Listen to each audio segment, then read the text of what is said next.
Luciano Spalletti took over the Italian job in September of 2023, following Roberto Mancini's departure. With high expectations, Italy aimed to defend their European Championship title. Spalletti's tactics are a blend of disciplined defense and dynamic offense, leveraging Italy's depth and talents. Here is how you can successfully recreate Spalletti's Euro 2024 tactics.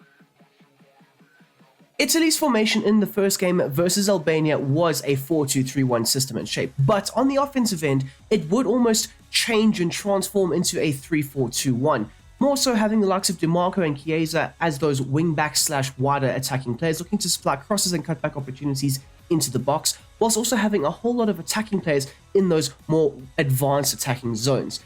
The back three would formulate in order to try and protect the defensive side of things, and having the likes of Di Lorenzo dropping in and playing as that third centre-back.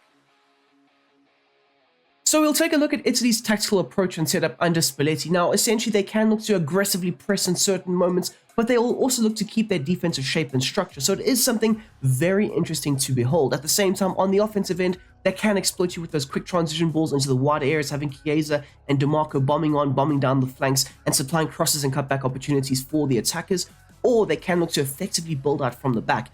It does have a nice mixed approach to how they approach various different games. Anyway, so we'll start off with the defense and the defensive style, which should be set to pressure on heavy touch. Essentially, Spalletti does want his side to be a cohesive, compact structural unit, making it very hard for the opposition to break down, but occasionally, sporadically, they do look to try and press the opposition and catch them off guard, looking to win the ball back high up the field and turn it into counter-attacking opportunities. The defensive width should be set to 25, creating a nice compact central unit, looking to try and deter the opposition players from playing in the midfield zones, flooding them into the wider areas and having them try and beat you with crosses and cutback opportunities. Essentially, your back three system with the likes of DiMarco, slotting in as that third centre-back, they'll look to effectively deal with the aerial balls, and let's not forget you have a really good goalkeeper that at times can be very physically imposing in the air. With a depth set to 55, this will help the side implement a mid-block approach, protecting them against the occasional counterattacks from the opposition, while still allowing for the defenders to be very involved in the offensive plays, and of course those offensive rotations. You do want the likes of Calafiori,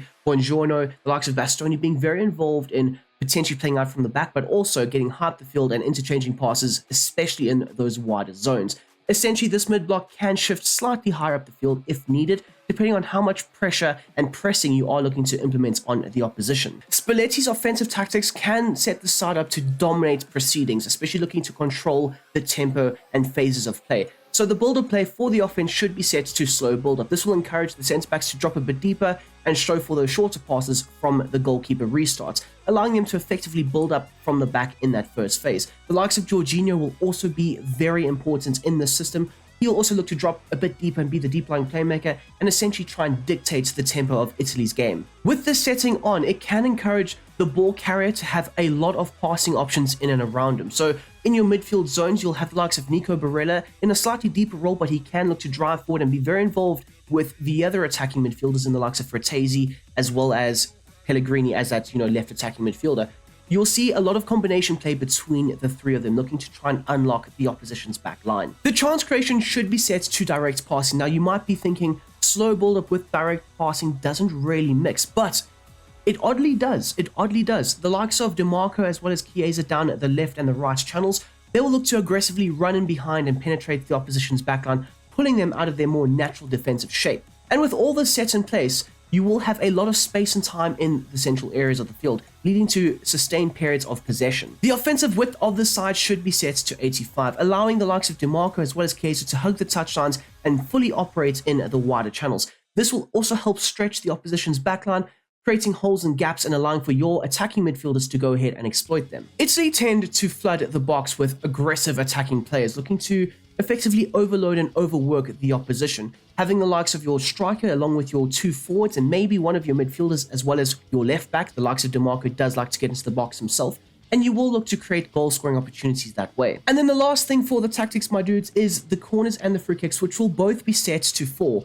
Italy do tend to pride themselves on their set piece routines, looking to mix it up with different variations and run patterns in those set pieces where they can look to catch the opposition off guard. We saw in the first game versus Albania that the likes of Bastoni was able to creep in at the back post and open the scoring for the Italian side. Taking a look at the individual player instruction set for this system. Now, the likes of Donnarumma will be set to maintaining a balanced approach for both saving on crosses as well as saving outside of the box. We have seen in the past that Donnarumma is fantastic at making the saves on his line, and he isn't well poised to make those runs out of his comfort zone, make that sweeper-keeper role his own. So a balanced approach best suits him. But when in the build-up play, the likes of your two centre-backs will look to take charge and effectively be that first phase build-up, looking to initiate the offensive platform. So both the likes of Calafiori as well as Bastoni, and this goes for any of the centre-backs that you will look to place in the side, they'll all be set to maintaining a balanced approach. Looking to play out from the back, yes, establish a good build-up play, but there's no major changes or requirements needed for their instructions. The likes of Di Lorenzo as that right back, he'll look to more naturally tuck in at times and formulate that back three system that we have spoken about. So in order to do that, you'd want him to stay back while attacking as well as invert. Onto the likes of DiMarco now, the more attacking, more aggressive fullback of the two. Now he'll be set to join the attack as well as overlap. You want him consistently overlapping down that left-hand channel, looking to hug the touchline as much as possible and allow the likes of Pellegrini to drift inside and operate almost as a secondary number 10. So DiMarco as well as Chiesa, like I've mentioned before, will look to try and hug the touchlines and generate a lot of the width in the side. Into your midfield now, we've got the likes of Nico Barella as well as Jorginho as that double pivot. Now, essentially, Jorginho is the heartbeat of the side. He looks to make sure that the midfield areas are ticking over with good ball retention, and he'll also be a deep-lying playmaker. So for his defensive behavior, you want him to maintain a balanced defensive approach, allowing him to just naturally keep the shape and the structure, at least on the right-hand side. The attacking support will be set to stay back while attacking, and this can also help him drop a bit deeper and get on the ball, especially in that first phase build-up, which he will be very important in. The interception should be set to normal, and then finally you want him to be the deep-lying playmaker and cover the central zones. The likes of Barella in this system will be set to cut passing lanes. You want him being very aggressive, especially with a more stagnant player in Jorginho. We do know that Jorginho does tend to move a fair amount, but more so the likes of Barella will look to impose himself a little bit more. The attacking support, however, will be set to maintaining a balanced approach. Now, in the game versus Albania, we saw Barella literally everywhere, attacking, defending, in the midfield zones, on the wing areas, looking to drift out wide, combined with DiMarco. So you do want to encourage this role for him in a more box-to-box player role, as well as having aggressive interceptions, just looking to try and match up with his aggressive work rates. And then finally, drift wide and cover the wing areas. The likes of Fratesi set to being a right attacking midfielder. Now, this essentially will help him drift into those wider right spaces, but if the ball is on the left-hand side, he can look to drift into that left channel and help support with extra passing options. So in order to replicate his role very effectively, he will be set to maintaining a basic defensive support. We did see in the game versus Albania, as well as a few games in the build-up to Euro 2024, that he would tend to drop a bit deeper and help support the defense. But not only that, he would also look just to drop a bit deeper and just get on the ball at a deeper rate, looking to support the build-up play. The support on crosses is set to balance, allowing him that 50-50 opportunity, whether he looks to attack in the box or stay on the edge of the area, as well as you do want him drifting wide and more so into that wider right space, especially with the likes of Pellegrini also looking to drift inside and act as a secondary number 10. The interception should be set to aggressive, and this will help with the occasional sporadic counter-pressing that you will see from the side. Pellegrini, however, is seen as a wider playmaker, almost a secondary number 10 in the system, and he will formulate that secondary 2 just in behind the striker in certain moments, which you will effectively see. Now, we do know that Pellegrini has an amazing work rate on him. He will always track back, he'll always be in those deeper areas, he'll always be higher up the field. So him and DiMarco on that left-hand side do tend to match up quite well with their outputs, whether it's attacking or defending. The support on crosses, however, should also be set to balance. You do see the likes of Pellegrini on the edge of the box or sometimes in the attacking zones, looking to get on the end of those crosses or cutback opportunities and look just to be a thorn in the opposition side. He can also look to create in those deeper attacking areas. You want him to free roam, and this will allow him to drift into those more central number 10 zones or slightly out wider to try and help facilitate in those wider zones with the likes of DiMarco. And then finally, you want the likes of Pellegrini set to have aggressive interceptions. The likes of Chiesa on that right-hand side, he'll be set to maintaining a basic defensive support, so he can choose to drop back when needed and if required. But the likes of Di Lorenzo, because he's not venturing too far forward, he doesn't necessarily always need the defensive help, but he can do so if needed. The chance creation set to stay wide will allow him to function in that wider right channel, allowing him to be the width holder down the right flank. The get in behind approach looks to try and match up with what DiMarco is going to do on that left-hand side, looking to penetrate and operate in the space just in behind the opposition's defensive line, looking to be an offensive threat at all times in the wider channel.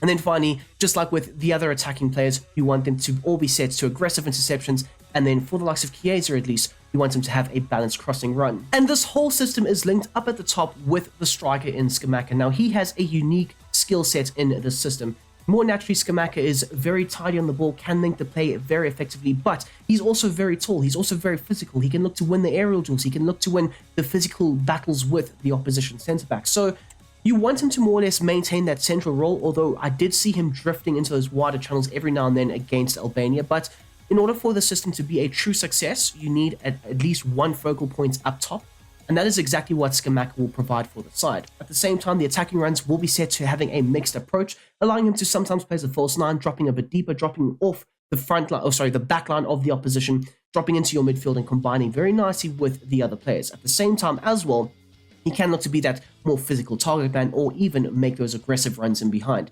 The interception should, however, be set to normal, and then you want him to come back on defense, and this can help him link up with the central midfielders, as well as, just tuck into that defensive shape and help see out certain games. And there we go, people. That is how I would implement and replicate successfully Spalletti's Euro 2024 Italian tactics into FC24. If you have enjoyed the video, please don't forget to smash that like button. It does a whole lot of things for the algorithm that essentially helps the channel, and we are on the road to 10,000 subscribers. So if you don't mind and you are new, please do hit that big red subscription button. It would mean the absolute most to yours truly. We also have a Discord, so if you are interested in real football talk and FC24 tactics, go ahead and join the Discord. The link will be down below in the description, and I would welcome you with open arms to the Brom Squad Gaming Discord server. Anyways, out of 10, I would give this system an 8.5.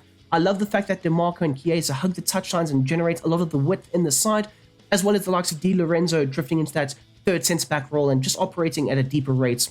It works so well. The offensive fluidity in the side, Barella, Pellegrini, and Fratesi all combining. It is poetry in motion. That is the best way to describe these Italian tactics. So you guys can let me know down below in the comment section what you think of the Italian tactics that Spalletti has created for the side in real life, of course. But anyways, I'm waffling. Until the next time, until the next one, I hope you guys have a damn great day. We will be back tomorrow with another set of tactics. Maybe Portugal, I'm thinking. But anyways, I hope you guys have a damn great day. I'm out of here.